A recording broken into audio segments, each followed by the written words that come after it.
अभी भी जो बीजापुर जिला के लेकर कोई प्रेस कॉन्फ्रेंस होते इस समय उस दौरान हमेशा एक चेहरा और एक नाम श्री मुकेश चंद्राकर का रहते हैं।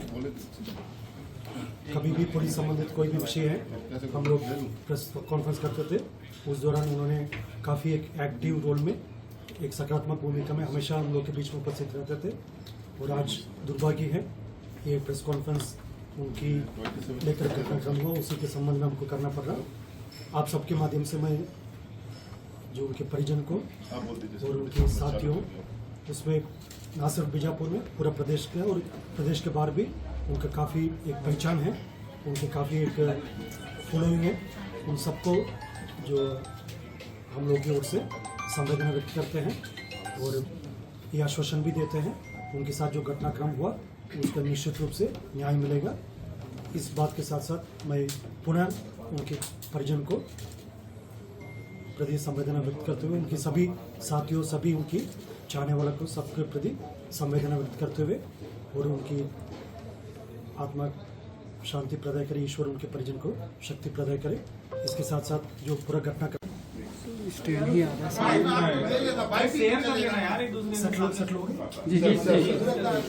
आप सबके समक्ष रखना चाहूँगा। आज मेरे साथ डीआईजी दंतेवाड़ा श्री कमलोचन कश्यप, कलेक्टर बीजापुर श्री संबित मिश्रा साहब, जो बीजापुर एसपी साहब जितेंद्र यादव साहब मेरे साथ उपस्थित है।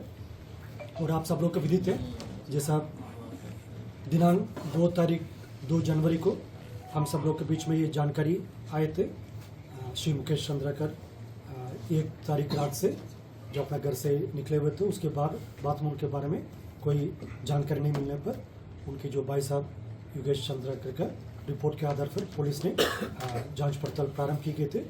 जैसे उसके लिए अलग अलग टीम गठित करके जितना भी संभावित जो लोकेशन है उसी में हमारा टीम्स गए थे और उनका पता सर्च करने के लिए अलग अलग टीम के द्वारा इकट्ठा की गई जानकारी अनुसार फिर कल दिनांक 3 जनवरी को बीजापुर की चट्टानपारा स्थित ठेकेदार सुरेश चंद्राकर के बाड़ा में जो टंकी में उनकी बॉडी होने का संदेह पर उसका खुदाई की गई थे।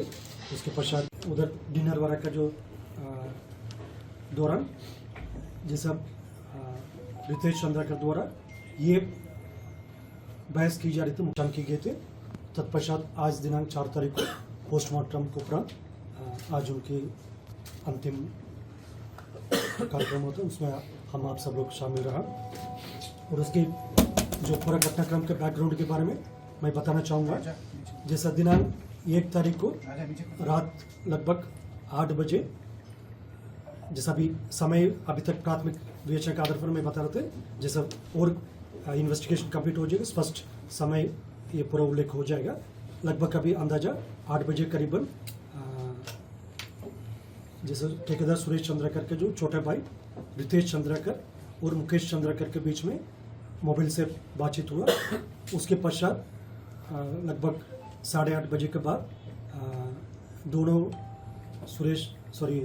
रितेश चंद्राकर और मुकेश चंद्राकर जो बीजापुर चट्टानपारा स्थित ठेकेदार सुरेश चंद्राकर के जो बाड़ा में उन दोनों का मुलाकात हुई थी।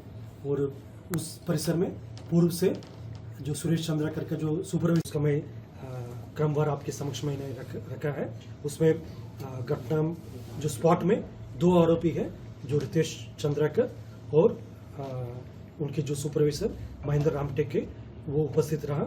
उन्होंने वार किया और जैसा इसका साक्षी और छुपाने के लिए जो उस परिसर का जो टैंकी के ऊपर प्लास्टिंग करना ये सब काम दिनेश चंद्राकर द्वारा की गई थे।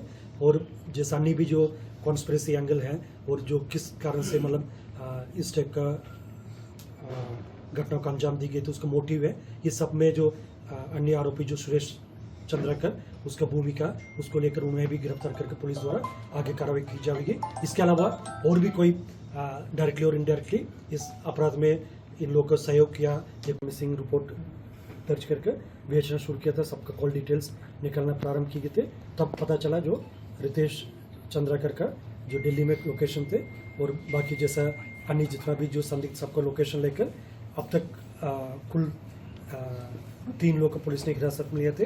रितेश चंद्राकर का गिरफ्तार के लिए जो पार्टी दिल्ली रवाना करती। इस दौरान कल रात को रायपुर एयरपोर्ट में जो रितेश चंद्राकर द्वारा दिल्ली से वापस रायपुर आने का सूचना मिला था, एयरपोर्ट में उनका जो हमारा टीम द्वारा गिरफ्तार किए गए थे। और उनके जो बड़े भाई जो दिनेश चंद्राकर और जो उनके सुपरवाइजर महेंद्र रामटेके, इन तीनों का भी पुलिस ने गिरफ्तार करके अपनी पूछताछ की जा रही थी। और घटना में उपयोग किए गए थे जो आयरन रॉड और जो मोबाइल फ़ोन, अन्य जितना भी साक्षी है उसका कलेक्शन करने का भी, उसका स्पॉट इंस्पेक्शन, ये सब कार्रवाई भी जारी है। और इस प्रकरण की गंभीरता का देखते हुए इसमें अग्रिम विवेचना के लिए additional SP Mayank Gurjar IPS officer है, उनके नेतृत्व में 11 सदस्य का जो SIT टीम गठित की गई थे। और प्रकरण के जो ठेकेदार सुरेश चंद्राकर का जो भूमिका को लेकर, जैसा क्योंकि परिसर भी उन्हीं का है जहाँ पर घटना हुआ है, और जो वाहन भी जो उन्हीं के वाहन को इस्तेमाल करके जो रितेश चंद्राकर द्वारा इधर से रायपुर से दिल्ली के लिए गए थे, एयरपोर्ट तक, रायपुर एयरपोर्ट तक गए थे, ये सब परिस्थिति और जो पूरा घटनाक्रम, उनका भूमिका का इन्वॉल्वमेंट को देखते हुए उन्हें भी पुलिस द्वारा एक प्रमुख आरोपी को मानते हुए उनका भी पतासाजी अभी की जा रही है। उसके लिए 4 अलग अलग टीम हमारा उनकी संभवित ठिकाने का आसपास जहाँ पर मिलने की उम्मीद है उधर टीम्स रवाना की थे। हमारा कोशिश है जल्द से जल्द उन्हें भी हिरासत में लेकर अग्रिम कार्रवाई करने का। अब तक घटनाक्रम में जो पुलिस की विवेचना में जो प्राथमिक स्तर पर अभी विवेचना, क्योंकि सिर्फ अभी आगे बढ़ते बढ़ते जो महेंद्र रामटेके और रितेश चंद्राकर द्वारा उस परिसर में जो लोहा का राड थे, उसी राड की लेकर मुकेश चंद्राकर की सिर पर पहले वार किए गए थे। और उसके बाद उनकी छाती और पेट और पीठ में भी जो लोहा के राड से वार किए गए थे। जैसा जिस प्रकार के चोट, उससे अनुमान लगा सकता है लगभग 15-20 मिनट में उसी स्पॉट में उनका मृत्यु हो गई होगा।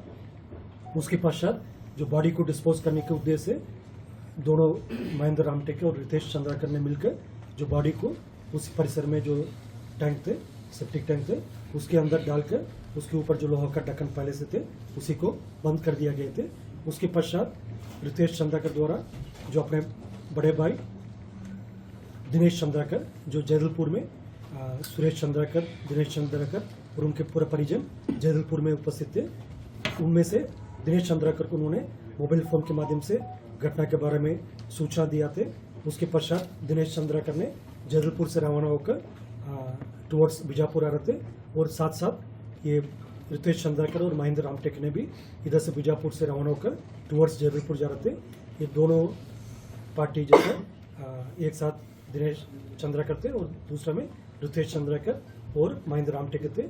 इन लोगों की मुलाकात जो नेलसनार के पास बोदली के एरिया में हुआ।